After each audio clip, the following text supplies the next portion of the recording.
একটা সময় ছিল যখন বান্ধবীকে বিয়ে করা তো দূরের কথা, বান্ধবীর মুখটাও দেখা যেত না। নারী জাগরণের অগ্রদূত বেগম রোকেয়া করলেন প্রতিবাদ। মেয়েরা শুরু করল মক্তবে, মাদ্রাসা, স্কুলে যাওয়া। আর সেই থেকে মেয়েদের দেখা ও কাছে গিয়ে মনের কথা বলার এক দারুণ সুযোগ পেয়ে গেল ছেলে সমাজ। তারপর চিঠি দেয়া, ভালবাসা, প্রেম নিবেদন, আরও কত কি। শুধু কি এই বিয়ে পর্যন্ত গড়াল বিষয়টা। সভ্যতার এই যুগে এখন তো বান্ধবী বা বন্ধুকে বিয়ে করা একেবারে ডালভাত বরাবর হয়ে গিয়েছে। চলুন আমি আর বকবক না করি, আমাদের লেখক কাব্য আহমেদ শোনাবে এরকমই একটি সুখদুঃখ হাসি কান্না মিশ্রিত রোমান্টিক ভালোবাসার গল্প, বান্ধবী যখন বউ। চলুন তবে শুরু করা যাক। গল্পের প্রথম 2 শব্দ।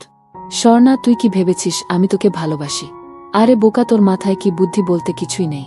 যে তোর বা তোদের মতো নিজ গরিব ঘরের ছেলেদের সাথে আমরা শুধু সামান্য একটু হেসে কথা বলতে পারি, কিন্তু ভালোবাসতে পারি না। কাব্যে, তাহলে এতদিন কি ছিল এসব?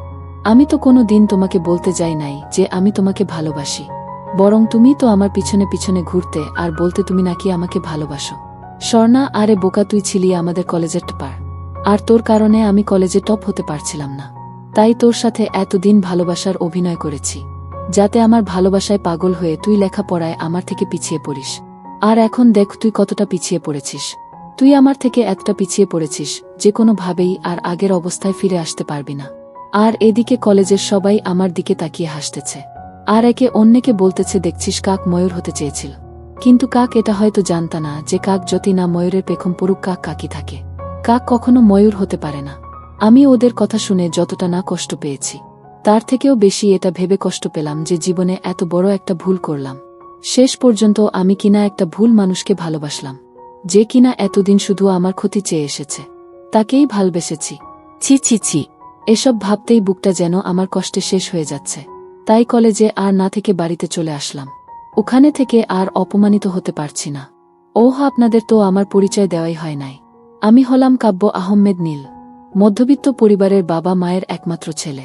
কলেজে পড়াশোনায় ভালো ছিলাম বলে অনেকেই আমার সাথে সম্পর্কে জড়াতে চেয়েছিল, কিন্তু আমি সবাইকে না করে দিয়েছিলাম। কিন্তু কেন জানি না স্বর্ণার সাথে এমন হলো। হ্যাঁ, স্বর্ণা হলো আমাদের কলেজের সবচাইতে ধনী পরিবারের একমাত্র মেয়ে, আর সেই সাথে কলেজের টপার গাল। তবে আমার থেকে পিছিয়ে ছিল, প্রতিদ্বন্দ্বী, অহংকারী বান্ধবী। কিন্তু এটা নিয়ে ওর মধ্যে কোনো দিন আমার জন্য হিংসা বা অহংকার ছিল না, বরং আমাদের মধ্যে অনেক ভালো বন্ধুত্ব ছিল। ওর সাথে আমি আমার সব ব্যক্তিগত কথা শেয়ার করতাম, আর ওর সাথেই বেশি সময় থাকতাম। আর এতেই আমি ওর প্রতি একটু একটু দুর্বল হয়ে পড়ি। তবে আমি যে স্বর্ণাকে ভালোবাসি তা ওকে কখনো বলে ওঠার সাহসই পাই নাই। যখনই ওকে মনের কথা বলতে যাব ভাবতাম, তখনই বারবার মনে হতো যদি ভালোবাসার কথা বলতে গিয়ে ওর সাথে বন্ধুত্বটা হারাই। আমি স্বর্ণার জন্য এতটাই পাগল ছিলাম যে ওর কথা ভাবতে ভাবতে কিভাবে যে লেখাপড়ায় পিছিয়ে পড়ি বুঝতেই পারি নাই। অনেক দিন আগের কথা, একদিন ও আমাকে হঠাৎ করেই কলেজ শেষে কলেজের পিছনে পুকুর পাড়ের কাছে থাকতে বলে। কিন্তু কি জন্য তা জানি না। আমিও স্বর্ণার কথা মতো কলেজ শেষে যখন ওখানে ওর জন্য ওয়েট করছিলাম, তখনই কে যেন পিছন থেকে হঠাৎ করেই আমাকে জড়িয়ে ধরে। আর এতে আমি অনেকটা ভয় পেয়ে যাই, আর ভীত গলায় বলতে লাগলাম, আমিস, আরে কে আপনি? আর আমাকে পিছন থেকে জড়িয়ে ধরেছেন কেন? আমি আমার ভালোবাসাকে জড়িয়ে ধরেছি, তাতে তোর কি? হ্যাঁ? মেয়েটার গলার আওয়াজ শুনে আমি যেন স্তব্ধ হয়ে গেলাম, কারণ এটা যে ছিল স্বর্ণার কণ্ঠস্বর। আমি মনে মনে খুশিও হলাম, তবে হঠাৎ মনে হলো স্বর্ণা বুঝিয়ে আমার সাথে মজা করছে। আমি নিজেকে কিছুটা সামলে নিয়ে স্বর্ণাকে বলতে লাগলাম, কাব্যে, ওই ফাজিলের বান্ধরণী ফাজিল, তোর ফাজলামি বন্ধ করে এটা বল কি জন্য আমাকে এখানে ডেকেছিস? স্বর্ণা, ওই কে ফাজিল? হ্যাঁ, আর আমি কি ফাজলামি করলাম? হ্যাঁ কাব্যে, ফাজলামি না তো কি? হ্যাঁ, কলেজের সব ছেলের ক্রাশ আমার মতো একটা গরিব ছেলেকে ভালোবাসবে, তা ফাজলামি ছাড়া আর কি বা হবে? স্বর্ণা, দেখ কাব্য, আমি কোনো ফাজলামি করছি না, আমি কিন্তু সিরিয়াস। আর তুই গরিব বলে কি আমি তোকে কখনো কোনো খোটা দিয়েছি? দেই নাই, বরং তোকে ভালোবেসে ফেলেছি। আর আমি এটাও জানি যে তুই ও আমাকে ভালোবাসিস। বান্ধবীর প্রথম প্রপোজ। আমি হঠাৎ স্বর্ণার কথাই চমকে উঠে বলি, কাব্যে, কি বলছিস তুই এসব? আমি কেন তোকে ভালোবাসতে যাব? আমি তো তোকে শুধু। স্বর্ণা, থাক থাক, আর মিথ্যা বলে লাভ নেই চাঁদ। আমি সব জানি তুই আমাকে ভালোবাসিস, আর হয়তো এটা ভাবছিস এসব আমি কি করে জানলাম।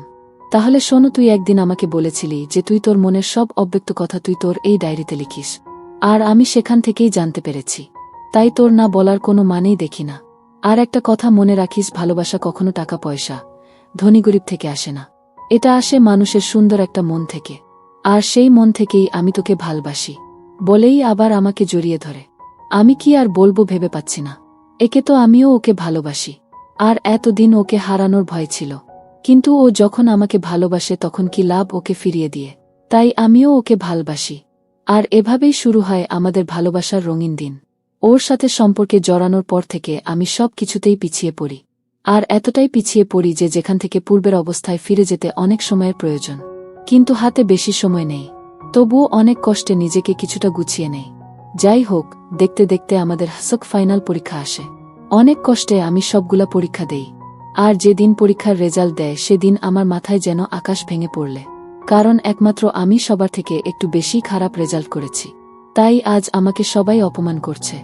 আজ কেউ পাশে দাঁড়িয়ে আমাকে এটা বলে সান্ত্বনা দিচ্ছে না যে একটা রেজাল্ট খারাপ হয়েছে তো কি হয়েছে, সামনের বার ভালো করবি।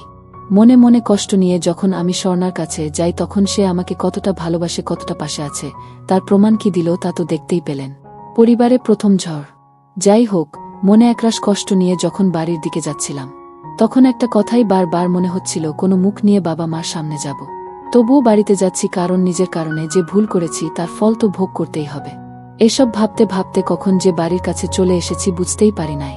যখন বাড়িতে ঢুকব তখন দেখি বাড়ির উঠানে আগুন জ্বলছে, কিন্তু এটা বুঝতে পারছি না কে এখানে আগুন লাগিয়েছে। তারপর যখনই আমি বাড়ির ভিতরে ঢুকলাম তখন যেন আমার মাথায় বারের মতো আকাশ ভেঙে পড়ল। কারণ মা বাবা দুজনে মিলে আমার সব বই খাতায় আগুন লাগিয়ে দিয়েছে। সেই সাথে আমার কাপড়ও বাহিরে ছড়িয়ে ছিটিয়ে রেখেছে। আমাকে ঢুকতে দেখার সাথে সাথেই আব্বু বলে উঠল, আব্বু তুই এ বাড়িতে কেন এসেছিস? আমিষ বাড়িতে আসবো না তো কোথায় যাব আব্বু? করুণ দৃষ্টিতে আব্বুর দিকে তাকিয়ে বললাম, আব্বু তুই কোথায় যাবি সেটা তুই ভালো করে জানিস। তবে আজকের পর থেকে তুই না এ বাড়িতে থাকবি আর না আমাকে আব্বু বলে ডাকবি। আমি আব্বু এসব তুমি কি বলছো? আমি কি? কাঁদতে কাঁদতে, আব্বু তোকে বলেছি না আমাকে যেন তুই আব্বু বলে না ডাকিস। আর এটাই জানতে চাস তো কেন আজ তোর সাথে এরকম? আমিস না থাক, আমি বুঝতে পেরেছি কাউকে কিছু আর বলতে হবে না। আমি চলে যাচ্ছি। যদি আমার চলে যাওয়াতে তোমরা ভালো থাকো তাহলে আমি চলে যাচ্ছি। কাঁদতে কাঁদতে হতাশা থেকে ঘুরে দাঁড়ার চেষ্টা। তারপর বাড়ি থেকে বের হয়ে আসি। বাড়ি থেকে আসার সময় দেখি প্রতিবেশীরাও আজ আমাকে দেখে হাসাহাসি করছে। যে মানুষগুলো এক সময় আমাকে নিয়ে নাকি গর্ব করত, আজ আমি তাদের কাছেও শুধু হাসির আর তাচ্ছিলের পাত্র। যাই হোক, মনের ভিতর একরাশ কষ্ট নিয়ে যখন রাস্তা দিয়ে হাঁটছি তখন মনে একটা কথাই বারবার মনে হচ্ছিল, এই ব্যর্থ জীবন রাখব না। এই ব্যর্থ জীবন রাখার থেকে না রাখাই ভালো। হঠাৎ তখনই মনে পড়ল আমাদের নবী শোট তো কোনো বিপদেই পিছু পা হয় নাই।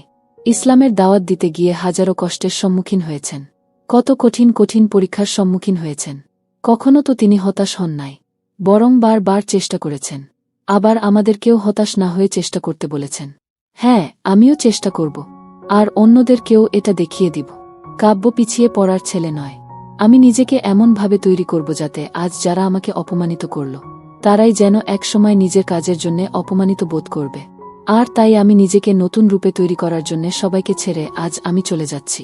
যদি কখনো ফিরে আসি তাহলে নিজেকে প্রতিষ্ঠিত করেই ফিরব। তারপর আমি চলে আসি ঢাকায়। এখানে এসে অনেক কষ্টে একটা থাকার ব্যবস্থা করি। থাকার ব্যবস্থা করার পর মনের ভিতর একটা প্রশ্নই ঘুরপাক খাচ্ছিল, থাকার ব্যবস্থা হলো, কিন্তু টাকা কোথায় পাব? আমার কাছে যা টাকা আছে তা দিয়ে বড় জোর মাত্র 1-5 দিন চলবে।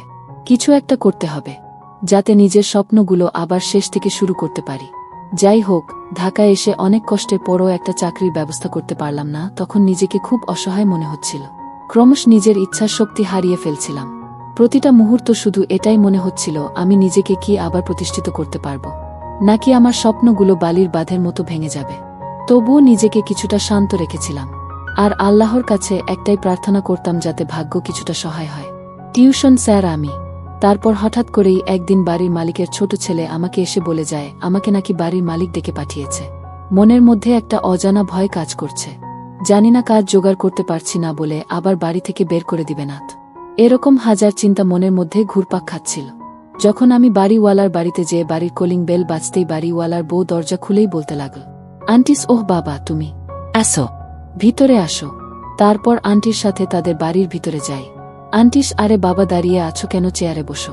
একটা চেয়ার এগিয়ে দিয়ে আমিস, না না আন্টি এভাবেই ঠিক আছে। বলছিলাম কি আন্টি আঙ্কেল কি বাড়িতে আছে? আন্টিস, না তোমার চাচা তো বাড়িতে নেই, তবে আমাকে বলে গেছে যে। আমিস, কি বলে গেছে আন্টি? চিন্তিত হয়ে, আন্টিস সে রকম কিছু না, তবুও কেমন জানি একটু সংকোচ লাগছে। যাই হোক, বলছিলাম কি বাবা, তুমি তো বিজ্ঞানের ছাত্র, আর এখন বসেও আছো। যদি একটু কষ্ট করে আমার ছোট ছেলেটাকে পড়াতে, তাহলে একটু ভালো হতো। আন্টির কথা শুনে আমার দেহে যেন প্রাণ ফিরে এল। সেই সাথে খুশিও হলাম, কারণ ওনার ছেলেকে পড়ালে আমার হাতেও কিছু টাকা আসবে। আন্টিস, কি ভাবছো বাবা তুমি? তোমাকে কিছু ভাবতে হবে না। আমিস কিছু না আন্টি। তা কখন থেকে পড়াতে আসবো তাই ভাবছিলাম। আন্টিস, তোমার যখন সময় হবে তখন আসবে। আমিস, ঠিক আছে আন্টি। সন্ধ্যা 7টায় পড়াতে আসব। তারপর আমি ওখান থেকে চলে আসি, আর রাত্রে হালকা কিছু খাবার খেয়ে ঘুমিয়ে পড়লাম। পরের দিন ঘুম থেকে উঠে ফ্রেশ হয়েই কাজের উদ্দেশ্যে বের হই। আজকেও অনেক কষ্টে যখন কাজ পেলাম না, তখন হতাশ হয়েই সন্ধ্যার সময় বাড়ির দিকে আসছিলাম। তখনই দেখি একটা লোক চলবে রোমান্টিক প্রেমের গল্প, বান্ধবী যখন বউ, পর্ব 2। গত পর্বে আমরা দেখেছি কিভাবে কাব্য তার বান্ধবীর কাছে ধোঁকার শিকার হয়। মিথ্যে ভালোবাসায় ডুবে মন ও পরীক্ষার রেজাল্ট দুটোই খারাপ হয় তার। বাসায় অনেক ধমক আর অত্যাচারিত হয়েও সে ঘুরে দাঁড়ানোর চেষ্টা করে। শুরু করে নিজের চলার রাস্তা, টিউশনি করে নিজের দায়িত্ব সে নিতে চায়। চলুন আজ দেখি কি হয়। মানব ধর্ম পালন। তারপর আমি ওখান থেকে চলে আসি, আর রাত্রে হালকা কিছু খাবার খেয়ে ঘুমিয়ে পড়লাম। পরের দিন ঘুম থেকে উঠে ফ্রেশ হয়েই কাজের উদ্দেশ্যে বের হলাম। কিন্তু আজকেও যখন কোনো কাজ না পেয়ে হতাশ হয়েই সন্ধ্যার সময় বাড়ির দিকে আসছিলাম, তখনই দেখি একটা লোক রক্তাক্ত অবস্থায় রাস্তার পাশে পড়ে আছে। তাকে এ অবস্থায় দেখে আমি অনেকটাই ভয় পেয়ে যাই। এজন্য আমি দ্রুত ওখান থেকে চলে যেতে ধরলাম। কিন্তু হঠাৎ করেই কেন জানিনা মনে একটা কথাই ভেসে উঠল, যদি লোকটা বেঁচে থাকে তাহলে তো লোকটাকে হাসপাতালে নিলে বাঁচতে পারে। কিন্তু আবার ভাবলাম যদি পুলিশ কেস হয়, আর যদি পুলিশ আমাকেই তার এ অবস্থার জন্য দায়ী করে, তবুও আমার মন আর বিবেক একটা কথাই শুধু বলছিল, মানুষের উপকার করাই মানুষের ধর্ম। এজন্য আমি আর 7-5 না ভেবেই একটা অটো ডেকে লোকটাকে নিয়ে হাসপাতালে চলে যাই। ওখানে নিয়ে যাওয়ার সাথে সাথেই দেখলাম ডাক্তাররা ওনাকে দ্রুত অপারেশন থিয়েটারে নিয়ে যায়। আর এতে আমি একটু অবাকও হলাম, কেননা সাধারণত এরকম কোনো রক্তাক্ত লোককে যদি হাসপাতালে নিয়ে যাওয়া হয় তাহলে ডাক্তাররা বলে আগে পুলিশের পারমিশন নিয়ে আস, আরও কত কি। যাই হোক, ওনাকে ওটিতে নিয়ে যাওয়ার কিছুক্ষণ পরে দেখলাম মুহূর্তে হাসপাতালের চারপাশে পুলিশ ঘেরাও করে রেখেছে, যেন মনে হচ্ছে ভিতরে কোনো সন্ত্রাসী আছে, আর তাকে যেন ধরতে আসছে। পুলিশের একজন অফিসার দেখলাম ডাক্তারদের সাথে কি বিষয় নিয়ে যেন কথা বলছিলেন, আর ডাক্তাররা হাতের ইশার করে আমার দিকে কি যেন দেখিয়ে দিল। আর এতেই পুলিশ অফিসার তাকে আর কিছু না বলেই আমার দিকে ক্ষুধার্ত বাঘের মতো আসছে। আমি ওনার চোখ মুখ দেখে কেমন যেন ভয় লাগছে। বারবার মনে হচ্ছে এই বুঝি আমাকে বলে বাবু মামা বাড়ি চল। পুলিশের সাথে কাঁপতে অফিসার আমার কাছে এসেই বলতে লাগল, অফিসার এই ছেলে তোমার নাম কি? খুব শান্তভাবে, আমি স্যার, আমি কাব্য আহমেদ। অফিসার, তা তুমি স্যারকে কিভাবে চেন? কাব্যে, স্যার আপনার কথা ঠিক বুঝলাম না, আমি আপনাদের কোনো স্যারকে তো চিনি না। অফিসার, সরি স্যার, বলতে আমি বোঝাতে চেয়েছিলাম যে প্রিন্সিপাল স্যার মানে যাকে তুমি হাসপাতালে নিয়ে এসেছো তাকে কি তুমি কোনো ভাবে চেন? কাব্যে, না স্যার, ওনাকে তো আমি চিনি না, আমি রাস্তায় ওনাকে রক্তাক্ত অবস্থায় পড়ে থাকতে দেখে এখানে নিয়ে এসেছি। অফিসার, ও আচ্ছা, ঠিক আছে। কাব্যে, স্যার আমি কি এখন যেতে পারি? এমনিতেই অনেক দেরি হয়ে গেছে। অফিসার, না, এখন যাওয়া যাবে না, আগে স্যারের জ্ঞান ফিরুক, তারপর তাকে কিছু জিজ্ঞাসাবাদ করার পর যেতে পারবে। কাব্যে, কি ঝামেলায় পড়লাম রে বাবা, কখন যে লোকটার জ্ঞান ফেরে, আর কখন যে বাড়ি যাব। কাব্য মনে মনে বিড়বিড় করছে। অফিসার কিছু বললে? অন্যদিকে তাকিয়ে কাব্যে, কই না স্যার। হায় আল্লাহ, কিছু একটা করো। আমি বারবার আল্লাহকে ডাকছিলাম। কাব্যের সাহসিকতা। তখনই একটা নার্স এসে বলতে শুরু করল, নার্স, আপনারা চাইলে এখন স্যারের সাথে দেখা করতে পারেন। নার্সের কথা শুনে আমি এতটাই খুশি হলাম যে মন চাচ্ছে এখনই তারে একটা পাপ্পি দেই। অফিসার, ঠিক আছে, আপনি যান, আমরা ভিতরে যাচ্ছি। তারপর আমরা ভিতরে যেতেই লোকটা পুলিশ অফিসারকে উদ্দেশ্য করে বলতে শুরু করল, লোকটা, আরে বাবা ফরহাদ, তুমি এখানে? অফিসার, ফরহাদ, হ্যাঁ স্যার আমি। সালাম দিয়ে, আপনি এখন কেমন আছেন? লোকটা, আমি ভালো আছি, তুমি কেমন আছো? ধুর, কি লোকটা করছি, আসলে উনি তো একজন শিক্ষক, তাকে তো স্যার বলে ডাকা উচিত। ফরহাদ, এই তো স্যার আছি মোটামুটি। তা স্যার, আপনার এই অবস্থা কিভাবে হল? স্যার, আমিও ঠিক বলতে পারি না, আমার সাথে কি থেকে কি হয়ে গেল। সন্ধ্যায় একটু বাহিরে হাঁটতে কি বের হলাম, তখন কোথায় থেকে কিছু মুখোশ পরা ছেলে এসে আমাকে মেরে চলে যায়। যাই হোক, ওসব বাদ দাও। তা তোমার সাথে এ ছেলেটাকে একে তো ঠিক চিনলাম না। ফরহাদ স্যার, ওর নাম হলো কাব্যে। এই কাব্যেই আপনাকে রক্তাক্ত অবস্থায় রাস্তা থেকে এখানে নিয়ে এসেছে। স্যার, আরে বাবা, তোমাকে যে কিভাবে ধন্যবাদ দিব সে ভাষা আমার কাছে নেই। কাব্যে, স্যার এখানে ধন্যবাদ দেওয়ার কিছুই নেই, এটা আমার কর্তব্য। আর আল্লাহ তাআলা তার প্রত্যেক বান্দাকে একে অপরের উপর কিছু অধিকার বা দায়িত্ব এবং কর্তব্য দিয়েছে, আর আমি তারই একটা পালন করার চেষ্টা করেছি মাত্র। স্যার, সবাই যদি তোমার মতো ভাবত তাহলে আজ আমার এই অবস্থা হতো না, আর না পৃথিবীতে এত অশান্তি থাকত। ফরহাদ স্যার, আমাকে এখন যেতে হবে। আর আপনি যদি কাউকে সন্দেহ করেন তাহলে অবশ্যই আমাকে জানাবেন। স্যার, ঠিক আছে বাবা, কিছু মনে করতে পারলে তোমাকে অবশ্যই জানাব। স্যার, ওহ তা বাবা, কাব্য তুমি কি করো? কাব্যে, এই তো স্যার বেকার বসে আছি আর কাজ খুঁজছি। স্যার, কি বলো বাবা, এই বয়সে কাজ খুঁজছ মানে? এখন তো তোমাদের লেখাপড়া করে নিজেকে তৈরি করার সময়। আর তোমার কথাবার্তা শুনে তো মনে হয় তুমি লেখাপড়া করো বা লেখাপড়া জানো। অনুতপ্ত কাব্যে কিছুক্ষণ চুপ থেকে কাব্য বলে, আর লেখাপড়া স্যার? যে মানুষ নিজের পায়ে নিজেই কুড়াল মারে সে করবে লেখাপড়া? তবে হ্যাঁ, লেখাপড়া অবশ্যই করব, কিন্তু তার জন্য নিজেকে তৈরি করতে হবে। স্যার, তোমার কথা ঠিক বুঝলাম না। কাব্যে, কিছু না স্যার, আমি এখন আসি। স্যার, তা তুমি কতদূর পড়েছ? কাব্যে, এই তো স্যার ইন্টার পরীক্ষা দিয়েছি। স্যার, তা তোমার রেজাল্ট কি? কাব্যে, 4.50 স্যার। রেজাল্টের কথা বলতেই আমার মনটা আবার খারাপ হয়ে গেল। তবুও মাথা নিচু করে বললাম, স্যার, ওহ তা তোমার SSCর রেজাল্ট কি ছিল? কাব্যে, গোল্ডেন A+। বিজ্ঞান থেকে। স্যার, কিহ গোল্ডেন পেয়েছিলে আর ইন্টারে এত খারাপ রেজাল্ট করলে কিভাবে? অবাক হয়ে কাব্যে, ওই যে স্যার বললাম না, নিজের পায়ে নিজেই কুড়াল মেরেছি, আর সেজন্য আজ আমি পরিবার থেকে আলাদা হয়েছি।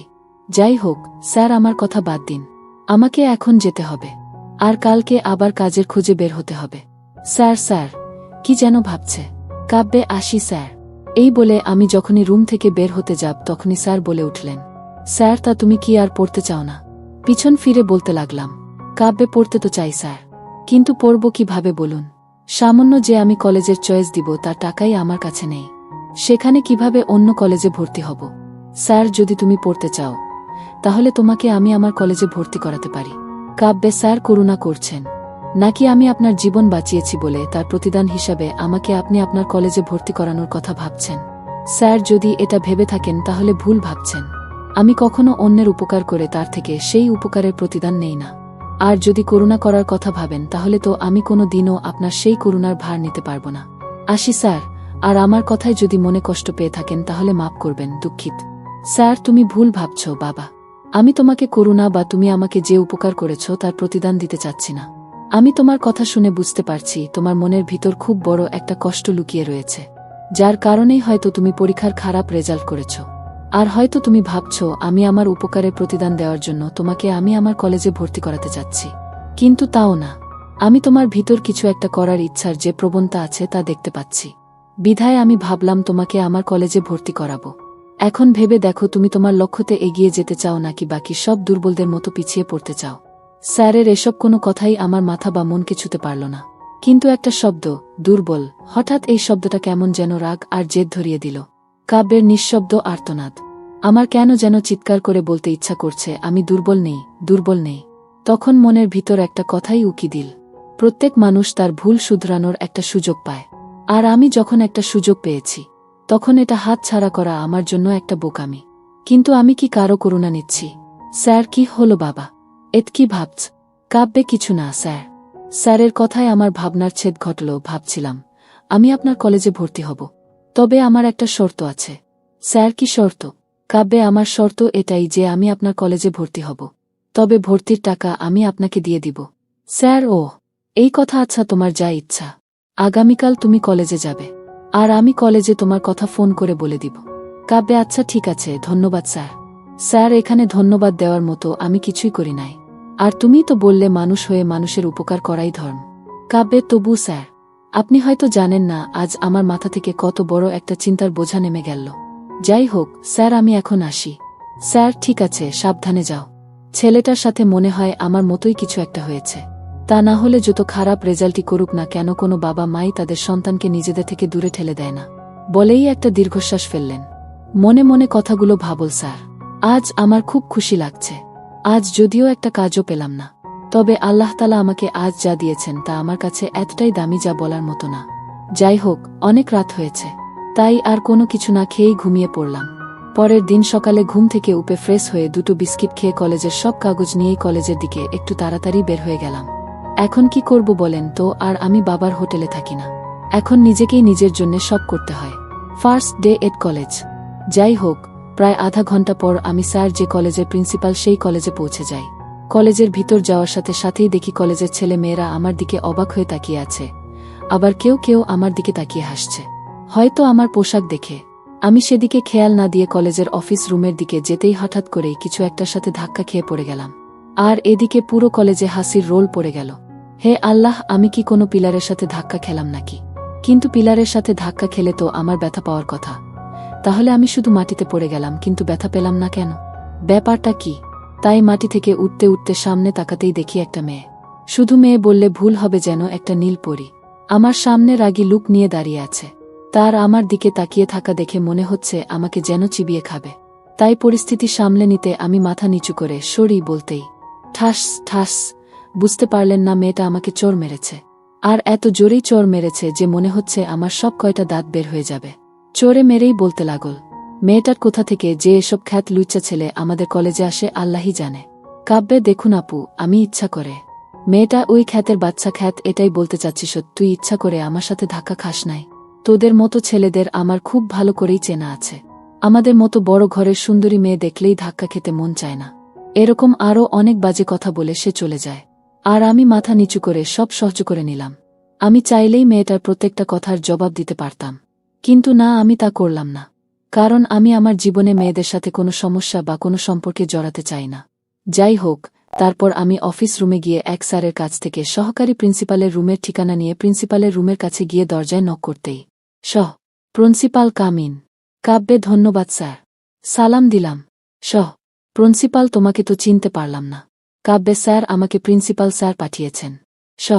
প্রিন্সিপাল, ওহ তুমি তাহলে সেই কাব্যে। গতকাল রাতে স্যার আমাকে সব বলে দিয়েছেন। আর আমি সব কিছু প্রায় ঠিক করে রেখেছি। তা তুমি কি তোমার সব কাগজপত্র নিয়ে এসেছ? কাব্যে হ্যাঁ স্যার, নিয়ে এসেছি। মাথা নিচু করে বললাম, এই নিন। তারপর স্যার আমার সব কাগজ নিয়ে বলতে লাগলেন, প্রিন্সিপাল, তুমি আগামীকাল থেকে কলেজে আসতে পারো, আর তোমার রোল হল। তারপর আমি স্যারকে আবার সালাম দিয়ে মাথা নিচু করে কলেজের বাহিরে চলে আসি। কলেজ থেকে বাড়িতে ফিরে চলবে।